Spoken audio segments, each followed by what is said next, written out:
Conto um Conto apresenta de James Joyce, do livro Dublinenses, As Irmãs. Narração Marcelo Fávaro. Dessa vez não havia esperança. Era o terceiro derrame. Noite após noite eu havia passado pela casa, era época de férias, e visto o quadrado luminoso da janela. E noite após noite eu encontrava, da mesma forma, iluminado por um brilho tênue e uniforme. Se estivesse morto, pensei, eu conseguiria ver o reflexo das velas na cortina escurecida, pois sabia que costumam pôr 2 velas junto à cabeça de um defunto. Muitas vezes ele me dizia, não tenho muito tempo nesse mundo, e eu achava que eram palavras vazias. Agora eu sabia que eram verdadeiras.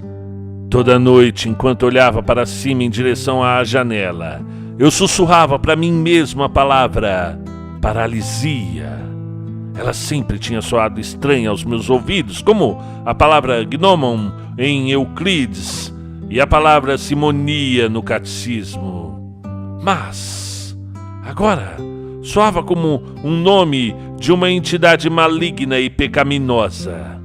Me enchia de medo e mesmo assim eu ansiava por estar mais próximo e contemplar a sua obra fatal.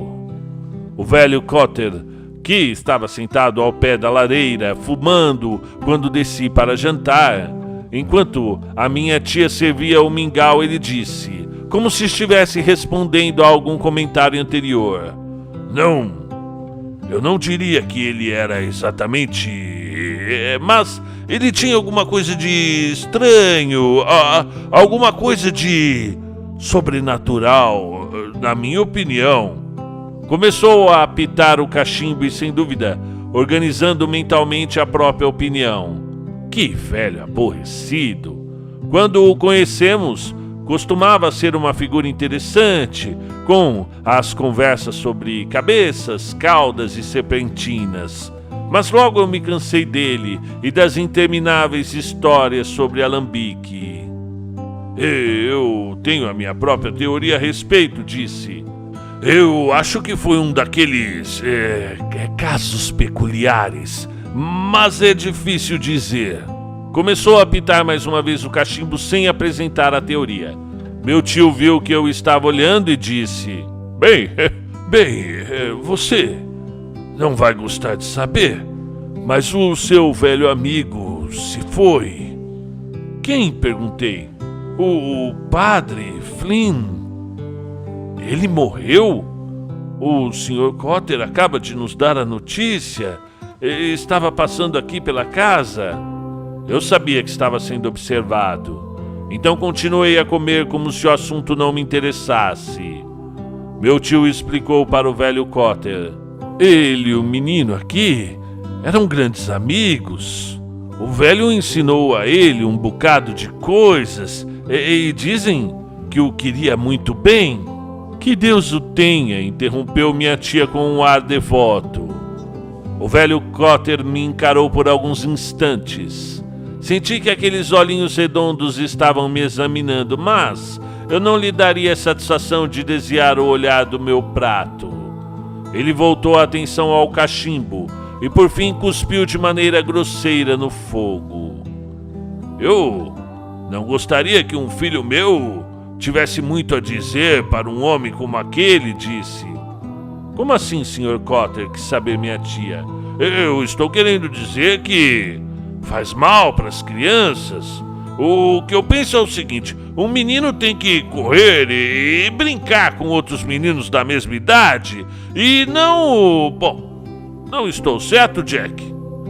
Esse é um meu princípio também, concordou meu tio. Para aprender a se virar.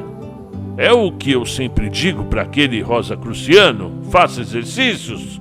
Eu, quando era menino, toda manhã eu tomava banho frio, fosse o inverno ou o verão. E para mim é assim até hoje. O estudo é uma coisa muito boa. Sirva para o Sr. Cotter um pedaço daquele pernil de cordeiro, acrescentou para minha tia. Não precisa, disse o velho Cotter. Minha tia pegou o prato do armário e colocou em cima da mesa. Mas por que o senhor acha que não é bom para crianças, Sr. Cotter? Perguntou ela. Faz mal para crianças, disse o velho Cotter, porque elas são muito impressionáveis. Quando as crianças veem aquelas coisas, sabe? Aquilo tem um efeito. Enchi minha boca de mingau com medo de dar voz à minha raiva. Imbecil aborrecido de nariz vermelho. Era tarde quando adormeci. Embora eu estivesse bravo com o Sr. Cotter por se referir a mim como uma criança, fiquei intrigado com o significado daquelas frases inacabadas. Na escuridão do quarto, imaginei que mais de uma vez eu vi o rosto cinzento do paralítico. Puxei as cobertas para cima da cabeça e tentei pensar no Natal, mas o rosto cinzento continuava a me seguir e ele murmurava. E compreendi que desejava fazer uma confissão. Senti minha alma esconder-se em uma agradável região de vício e lá encontrei o rosto à minha espera. Ele começou a se confessar em uma voz murmurante, mas não entendi por que sorria o tempo inteiro e por que os lábios estavam tão úmidos de cuspe. Porém, logo lembrei que ele tinha morrido de paralisia e senti que eu também estava dando um sorriso fraco, como que para absolver o simoníaco do pecado. Na manhã seguinte, depois do café, eu desci até a casinha verde, na Great Britain Street. Era uma loja discreta, registrada sob o nome um tanto vago de aviamentos. Os aviamentos consistiam em boa parte de botinhas de bebê e sombrinhas, e nos dias normais costumava haver um cartaz na janela que dizia Concerto de Sombrinhas. Nenhum cartaz estava visível agora, pois as venezianas estavam fechadas. Um buquê de crepe estava preso com fita à maçaneta. Duas mulheres pobres e um entregador de telegramas estavam lendo o cartão preso com um alfinete ao buquê de crepe. Eu também me aproximei e li. 1º de julho de 1895.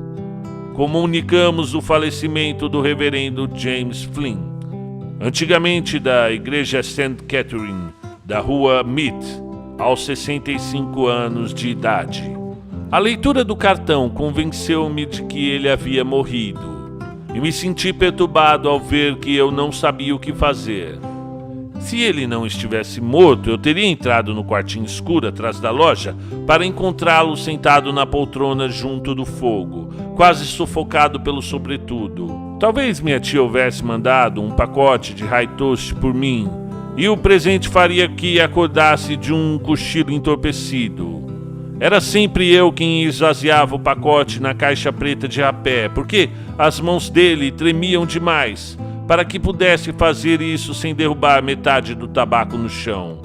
Mesmo quando erguia as grandes mãos trêmulas em direção ao nariz, pequenas nuvenzinhas de fumaça escapavam-lhe por entre os dedos, sobre o peito do casaco. Talvez tenham sido essas constantes chuvas de rapé que conferiam aos velhos trajes eclesiásticos o aspecto esverdeado, pois o lenço vermelho com que tentava limpar os grãos caídos, escurecido como sempre estava com manchas de rapé de uma semana atrás, era um tanto ineficaz. A minha vontade era entrar e vê-lo, mas não tive coragem de bater. Me afastei devagar pelo lado ensolarado da rua, lendo todos os cartazes de teatro nas vitrines das lojas enquanto caminhava. Achei estranho que nem eu nem o tia parecíamos estar de luto, e cheguei a me sentir irritado ao descobrir em mim uma sensação de liberdade, como se eu tivesse me libertado de alguma coisa com a morte dele. Fiquei espantado porque, como o meu tio havia dito na noite anterior, ele tinha me ensinado muita coisa. Tinha estudado no Pontifício Colégio Irlandês em Roma e me ensinado a pronunciar o latim da maneira correta. Tinha me contado histórias sobre as catacumbas e sobre Napoleão Bonaparte. E tinha explicado para mim o significado das diferenças diferentes cerimônias da missa e dos diferentes parâmetros usados pelos padres. Às vezes se divertia propondo-me questões difíceis, perguntando o que uma pessoa devia fazer em certas situações, ou se isso e aquilo eram pecados mortais ou veniais, ou apenas imperfeições. As perguntas me ensinaram a complexidade e o mistério de certas instituições da igreja que eu sempre tinha encarado como atos dos mais simples. Os deveres dos padres com a Eucaristia e o segredo do confessionário pareciam-me tão graves que eu me perguntava como alguém poderia descobrir em si a coragem necessária para encará-los. E não fiquei nada surpreso quando ele me disse que os padres da igreja tinham escrito livros tão grossos como o Anuário do Correio e com letras tão miúdas como as que usam os anúncios jurídicos dos jornais para elucidar todas essas questões complexas. Muitas vezes pensava a respeito. Eu não sabia o que responder, ou então dava uma resposta estúpida e hesitante que o fazia sorrir e acenar com a cabeça 2 ou 3 vezes. Em certas ocasiões, me perguntava sobre os responsos da missa que me havia feito decorar e, enquanto eu tagarelava, costumava dar um sorriso pensativo e acenar com a cabeça por vezes, aspirando enormes pitadas de rapé pelas narinas, uma de cada vez. Quando sorria, costumava exibir os grandes dentes superiores manchados e pousar a língua sobre o lábio inferior. Um hábito que me deixava incomodado no início da nossa amizade, quando eu ainda não o conhecia direito. Enquanto caminhava pelo sol, lembrei-me das palavras do velho Cotter e tentei me lembrar de como o sonho havia continuado. Lembrei que eu tinha visto 2 longas cortinas de veludo e um lustre à moda antiga. Senti que eu estava muito longe, em algum país de costumes estranhos, talvez na Pérsia, mas eu não conseguia lembrar de como o sonho acabava. Ao entardecer, minha tia levou-me com ela para visitar a casa de luto. O sol já havia se posto, mas as vidraças da casa que davam para o oeste refletiam os tons dourados de um enorme amontoado de nuvens. Neni nos recebeu no corredor e, como seria inadequado gritar com ela, minha tia apertou-lhe a mão. A velhinha apontou para cima com um ar interrogativo e, ao perceber o aceno de cabeça da minha tia, esfalfou-se à nossa frente pelos estreitos degraus da escada, mantendo a cabeça inclinada um pouco acima do nível do corrimão.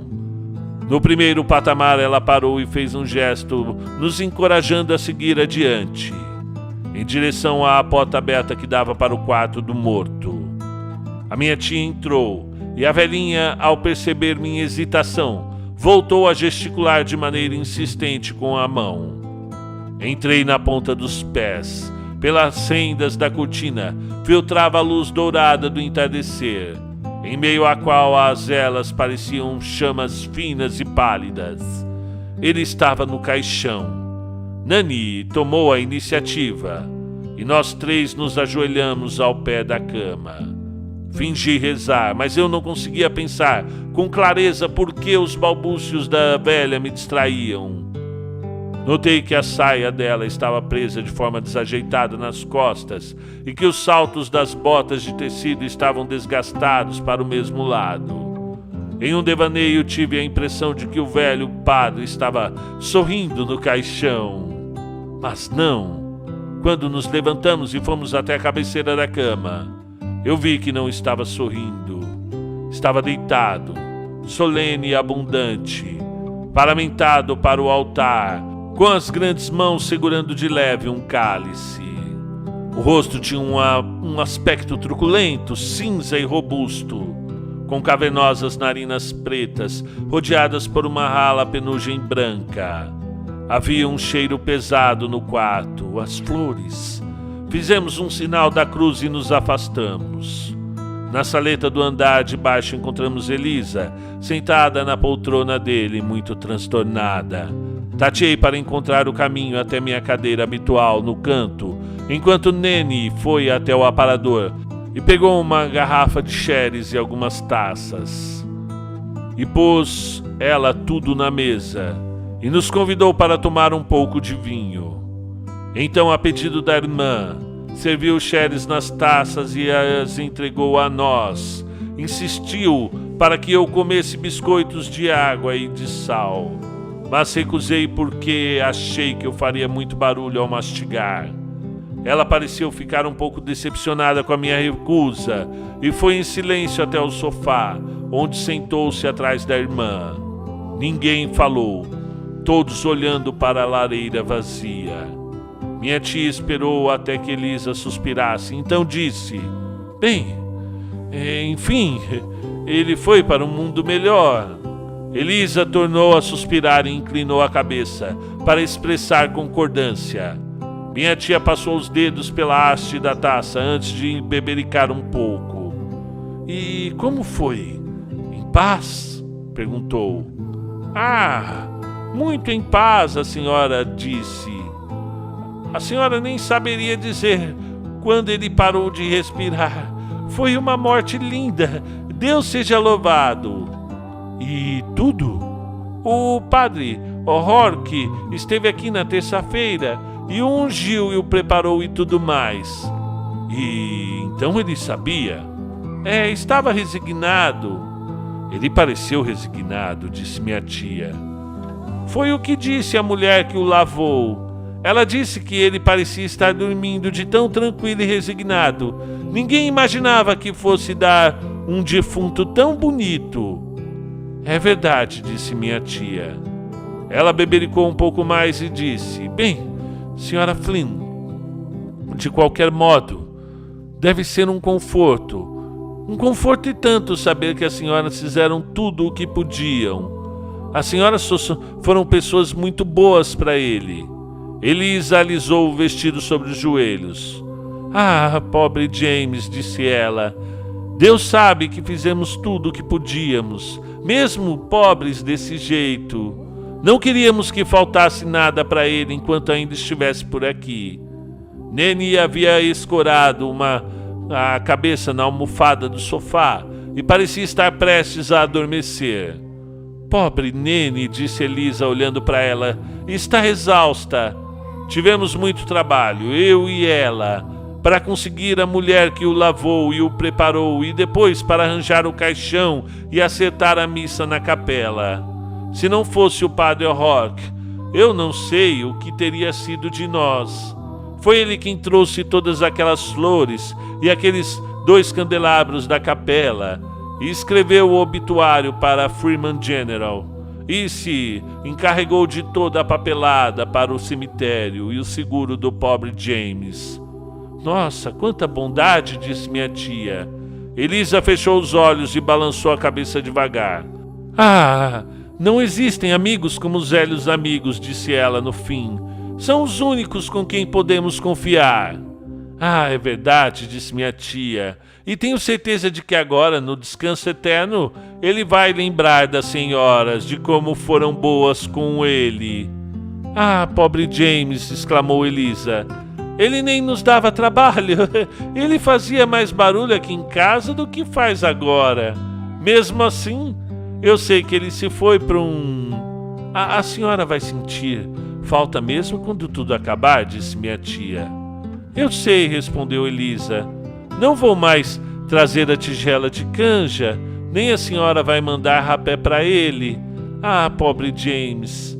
Ela parou como se estivesse em comunhão com o passado e disse com um ar matreiro: "Mas sabe, eu notei que havia alguma coisa estranha com ele nos últimos tempos.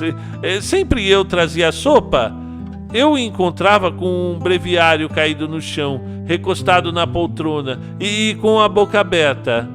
Ela levou um dedo ao nariz e franziu a testa. Então continuou: "Mesmo assim, ele continuou dizendo que antes que o verão acabasse, sairia para dar um passeio algum dia bonito, só para ver mais uma vez a antiga casa onde nasceu, a Richton, comigo ou com o Nene. Quem dera a gente pudesse pegar uma dessas carruagens modernas e silenciosas que o padre O'Rourke comentou com ele. Aquelas com rodas reumáticas, por um bom preço", dizia ele, perto da Jones Rush. e de lá saímos nós 3 juntos no entardecer de domingo. Ele estava decidido. Pobre James. Que Deus o tenha, exclamou minha tia. Elisa pegou um lenço e enxugou os olhos. Então ela o pôs de volta no bolso e olhou para a lareira vazia por algum tempo sem falar nada. Ele foi muito cuidadoso, disse. As obrigações da vida eclesiástica foram demais para ele. E além do mais, a vida dele foi sempre assim, digamos, frustrada. É verdade, disse minha tia. Ele foi um homem decepcionado, dava para ver. Sob o manto do silêncio que tomou conta da saleta. Me aproximei da mesa e provei o meu xeres e logo voltei sem dizer nada para minha cadeira no canto. Elisa parecia estar entregue a um profundo devaneio. Esperamos respeitosamente que ela rasgasse o silêncio e após um longo intervalo ela disse pausadamente: aquele cálice que ele quebrou. Aquilo foi no início de tudo. Claro, disseram que não tinha importância, que não havia nada lá dentro, mas, afinal, mesmo assim, dizem que foi culpa do coroinha, mas o pobre James ficou tão nervoso que Deus tenha piedade. Então foi isso? Perguntou minha tia. Ouvi dizer alguma coisa. Elisa acenou com a cabeça. Aquilo mexeu com a cabeça dele, disse.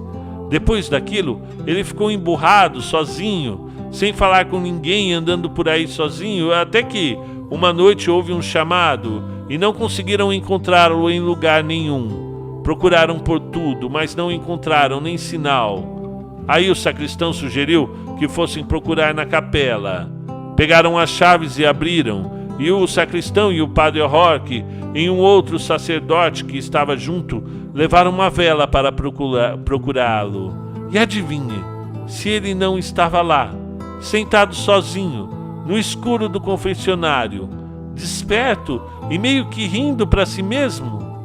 De repente ela parou como que para escutar, e eu também escutei, mas não havia nenhum som em casa. E eu sabia que o velho padre continuava deitado no caixão, como nós o havíamos visto, solene e truculento na morte, com um cálice inútil no peito. E Elisa prosseguiu, desperto e meio que rindo para si mesmo.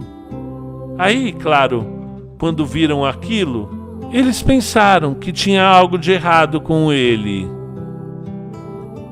Fim do conto de James Joyce, As Irmãs, do livro Dublinenses.